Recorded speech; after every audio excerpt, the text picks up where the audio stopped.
भए छोराछोरीको भविष्य र परिवर्तनको जीवन सुरक्षित र सुनिश्चित हुन्छ।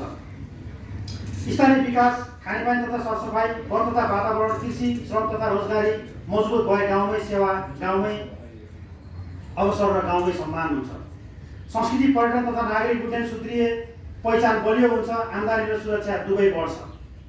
सूचना सञ्चार तथा डिजिटल शासन ठिक भए सेवा छिटो हुन्छ, दलाल घट्छ र काममा पारदर्शिता बढ्छ।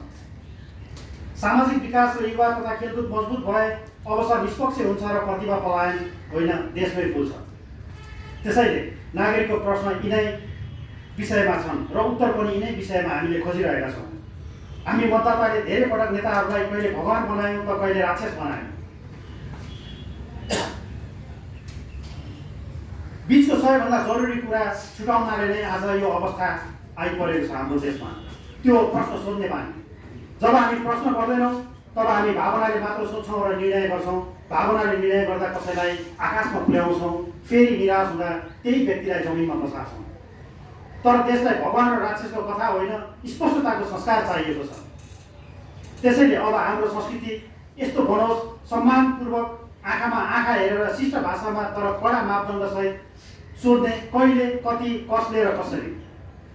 अनि उत्तर स्पष्ट आएन भने फेरि त्यही प्रश्न फर्काउने यही तरिका सभ्य नागरिकको कर्तव्य हो र यही तरिकाले लोकतन्त्रको शक्ति बलियो हुन्छ। अब म 3 समूहसँग 3 आग्रह गर्छु। पत्रकार मित्रहरू, कृपया नेताले कति राम्रो बोल्यो भन्दा पनि कति स्पष्ट भयो भन्ने कुरालाई हेडलाइन बनाइदिनुहोस्।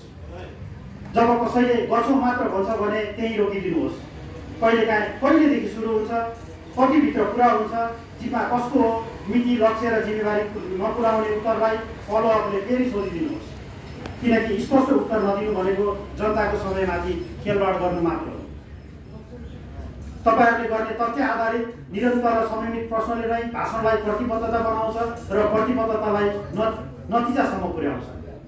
र याद राखौँ, तपाईँहरूको प्रश्न नै लोकतन्त्रको अक्सिजन हो र सामाजिक सेवाको सबैभन्दा ठुलो रक्षा हो।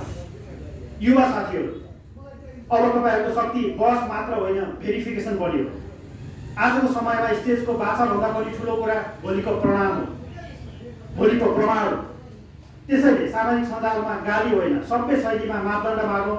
समय सीमा के हो, लक्ष्य कति हो, असफल भए जवाबदेही को हो। आजको बाचा स्क्रिनसट गरेर राखौँ, मिति नोट गरौँ, 30 दिनपछि फेरि सोधौँ, 90 दिनपछि रिपोर्ट मागौँ, 6 महिनापछि परिणाम खोजौँ। सही काम भयो भने खुलेर तारिफ गरौँ, गलत भयो भने प्रमाणसहित प्रश्न गरौँ। यही हो नागरिकको कर्तव्य। नारा होइन, नाप्ने बानी, अनि भावनामा होइन, प्रमाणमा आधारित र दबाब दिने बानी। आम नागरिक, म तपाईँहरूसँग एउटा सानो तर निर्णायक आग्रह गर्न चाहन्छु। यी प्रश्नहरूलाई गाउँ, टोल, चौतारीमा, परिवारको भान्सामा, कार्यालयको काउन्टरमा, समुदायको बैठकमा, जहाँ जीवन चल्छ सबै ठाउँमा पुर्याउनुहोस्। अब मेरो मान्छे भन्ने पुरानो बानी होइन, मेरो सेवा, मेरो अधिकार, मेरो देश ठिक छ भन्ने भाषा बलियो बनाउनुपर्छ। किनकि प्रश्न गर्नु अपमान होइन, जिम्मेवारी हो। प्रश्न गर्नु कमजोरी होइन, लोकतन्त्रको संस्कार हो। र जब नागरिकले सम्मानपूर्वक आँखामा आँखा जुदाएर स्पष्टता माग्छ तब बल्ल शासनको शैली पनि बदलिन थाल्छ। त्यहीबाट परिवर्तनको सुरुवात हुन्छ। अब भोलिबाट के हुन्छ भन्ने कुरा पनि म स्पष्ट रूपमा राख्न चाहन्छु। यो आजबाट सुरु हुने नियमित अभ्यास हो र फेब्रुअरी 2 मा हामी अर्को दस्तावेज सार्वजनिक गर्नेछौँ, नागरिकको जिम्मेवारी र अनुगमन सम्बन्धी। त्यही दिन हामी त्यसपछिका अर्को स्टेप पनि घोषणा गर्नेछौँ। यो मापदण्डलाई निरन्तर सार्वजनिक अभ्यास बनाउने मार्गचित्र पनि हो। किनकि उत्तरदायी शासन एउटा पक्षले मात्र बनाउँदैन, नेतृत्वले उत्तर दिनुपर्छ, नागरिकले जिम्मेवार भई अनुगमन गर्नुपर्छ र प्रेसले सार्वजनिक मानक जोगाउनुपर्छ। र अन्त्यमा म एउटा कुरा सत्यको रूपमा राख्न चाहन्छु। हामीले धेरै पटक सुनेका छौँ, नेपाल त सतीले सरापेको देश हो। तर आज म यो वाक्यलाई सम्मानपूर्वक तर स्पष्ट रूपमा अस्वीकार गर्न चाहन्छु। मेरो नजरमा यो सपनाको कथा होइन र यो शराबको कथा पनि होइन। यो कथाको मनले, यो थाकेको मनले बनाएको बहानाको छाता मात्र हो। काम गर्न नसक्दा दोष भाग्यलाई दिन सजिलो छ, असफल हुँदा दोष इतिहासलाई दिन सजिलो छ, ढिलाइ हुँदा दोष संस्कारलाई दिन सजिलो छ। तर देश भाग्यले चल्दैन। देशलाई चलाउने कुरा जवाबदेहिता हो, इमान्दारिता हो र परिणाम हो। मानौ सतीले साँच्ची नै शराबीकै रहेछन् भने पनि अब हाम्रो लक्ष्य त्यो शराबलाई फिर्ता लिन बाध्य बनाउने हो। हामी यति पारदर्शी भएर काम गरौँ कि उहाँलाई लागोस् यी मानिसहरू अब बहाना होइन प्रमाणमा बोल्छन्। हामी यति समयबद्ध भएर काम गरौँ कि उहाँलाई लागोस् यी मानिसहरू अब ढिलाइलाई संस्कार मान्दैनन्।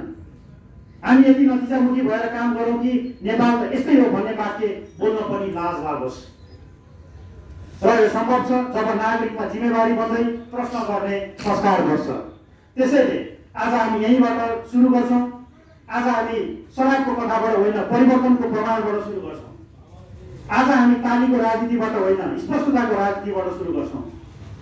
आज हामी बहानाको देशबाट होइन जवाबदेहिताको देशबाट सुरु गर्छौँ। र अब प्रश्न गरौँ, अब स्पष्टता मागौँ र कामको मिति तय गरौँ। जब लक्ष्य नापौँ, जब अब जिम्मेवारी तोकौँ र अब नेपाललाई सकारात्मक परिवर्तन गर्न बाध्य बनाऊ। धन्यवाद।